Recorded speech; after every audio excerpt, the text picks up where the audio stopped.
কেন জানেন? আমি তখন ভাবছিলাম ডান্ডাটা কার, পুলিশের না সিপিএম এর। আমি তখন ওইটা চিন্তা করছিলাম। হঠাৎ আমি দেখছি ওই হাতটা যদি আলনাটা না থেতলে যেত, ওই মোটা হাতটা, তাহলে মাথাটাই থেতলে যেত।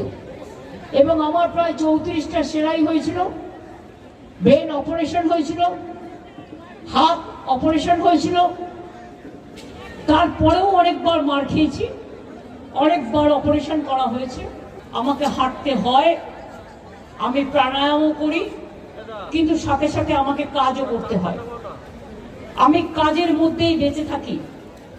আর আমাকে যেদিন কেউ আঘাত করে না, বিশ্বাস করুন, আমাকে আঘাত না করলে আমি কেউ ঘুমিয়ে পড়ি।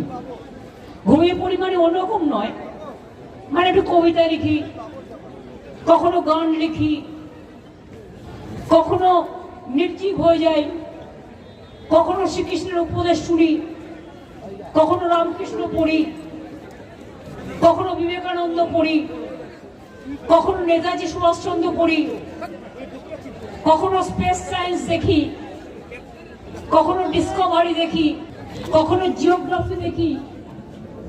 আর যদি আমায় আঘাত করে তাহলে আমার পুনর্জীবন হয়। গতকাল আমি ভাবছিলাম যে আবার নতুন করে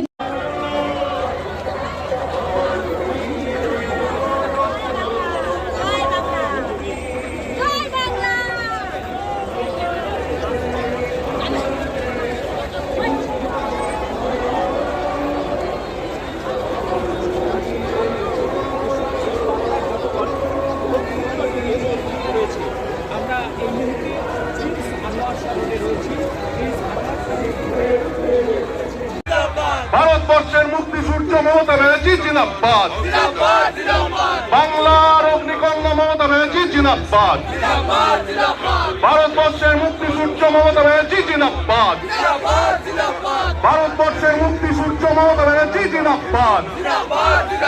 লড়াই লড়াই লড়াই চাই, এই লড়াইয়ের নেতৃত্বে